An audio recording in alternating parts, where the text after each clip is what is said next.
Then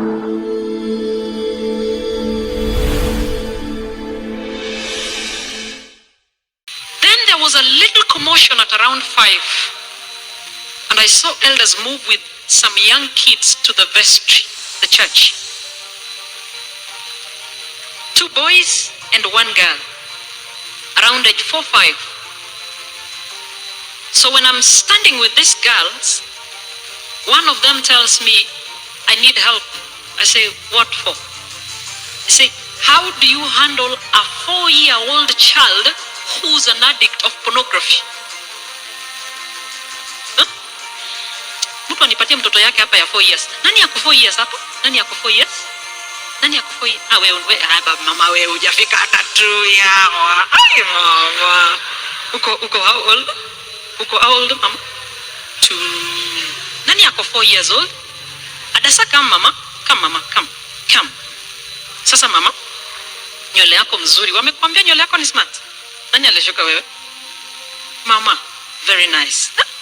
Good. Ukirudi nyumbani mwambie alikushika mzuri. Mimi nataka tu tusimame na wewe hapa tuhubiri. That girl is 4 years. So when I say 4 years, this is the person I'm talking about. A girl 4 years, an addict of pornography.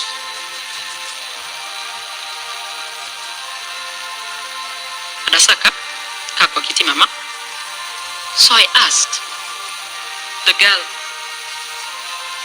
mama yako anajua? Sema mama yangu anajua.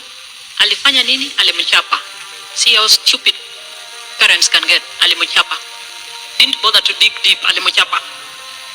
So before we finish the discussion, the girl comes and the other girls in ambassador say, ndio huyu sister yake, ndio huyu.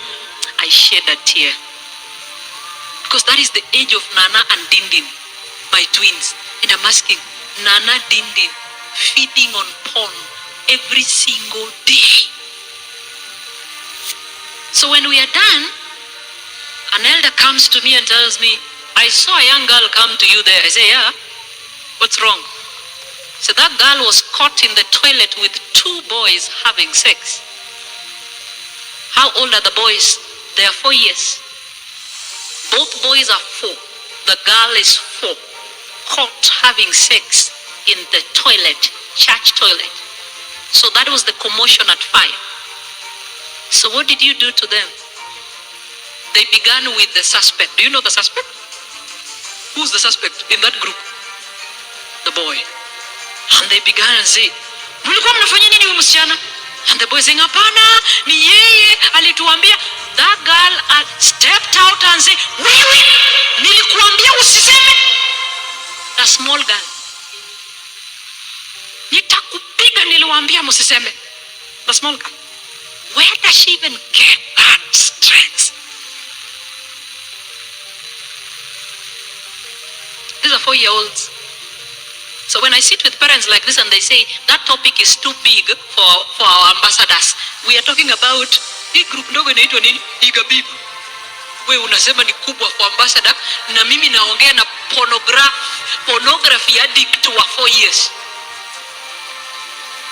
And is that what pornography does to you? Your mind is always thinking sex. That you just want someone you can actually have that sex with.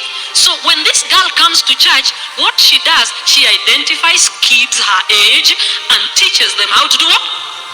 Have sex. I thought church is the safest place. That when I drop my girl in church with my car and I say nimeenda kuosha gari, mkimaliza class na kuja kukuchukua, only to learn that your child was actually having sex in the toilet.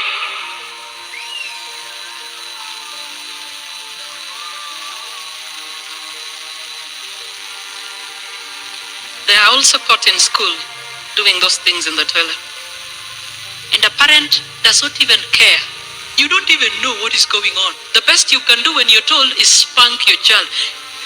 And I was wondering, this mother, has she even dug deep to find out how did it start? So I asked the sister, alianza aje eti kwa neighbor, a neighbor introduced a child into porn. And you keep on saying, my kids are comfortable at Mama Nani's place. Let me rush to the market, niangalilie ninarudi. Beba watoto yako kwa mgongo, enda nayo kwa chiro. Ishara ya kuwacha mtoto ati nimewaachia Sophie mtoto. I trust her. Sophie ni kamati yangu. Ujui hata watoto ya Sophie wanakaa.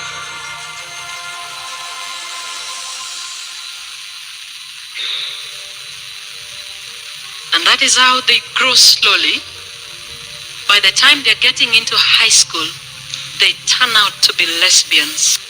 They turn out to be gay. And there's no reverse gear.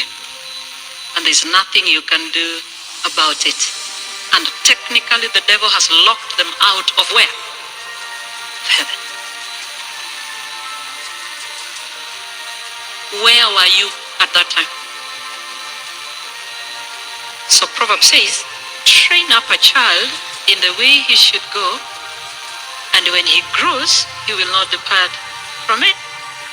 The secret lies in training. How do you understand training? Is training for you taking a child to Sabbath school class? That is what you call training. You are wrong.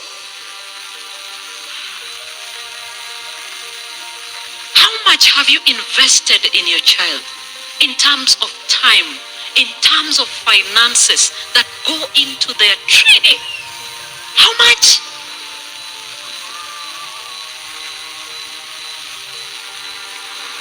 And I can assure you, those women that are here with me, we hardly have time for our children. Most of us, we are busy looking for money.